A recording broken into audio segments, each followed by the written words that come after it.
มินิสัมมณีคำสัมมณีสิบท่านสมชายมาบริจาคเลือดให้ยุงที่ป่าโนนไซวิเวกอันนี้ก็ต้นไทรเด้อนี่นะนี่แหละต้นไทรวิเวก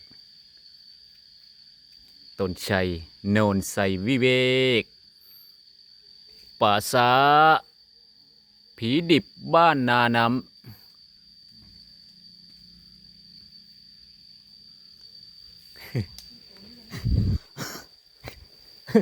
สมสมณเณรคำตบยุงยังไงเลย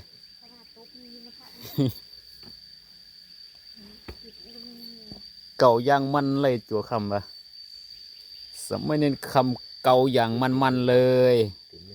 ยุงหลายได้ดีเนาะจะหน่อยอันแดดออกมานี่โอ้ยยุงฮะมันยังมาหาอย่างเลย เออ นักแมงกินนักแมงมีกับปลานั่นเลย นายยังกินหน้ากันย่างเข้าตาแมงนี่กับนี่ย่างเป่าอยู่ย่างก็มุดเข้าตาเอาได้ต้นไทรงามเลยเด้นี่ใบเปื่อยใบยังกระปงและเขียวกระจีเลยต้นไทรเขียวกระจีถิ่นนี้คือโนนไทรวิเวกเมื่อคืนนี้ฝนตกนักเสียงกบเสียงเขียดก็ห้องเซลเลยอยู่ทางนอกเนาะ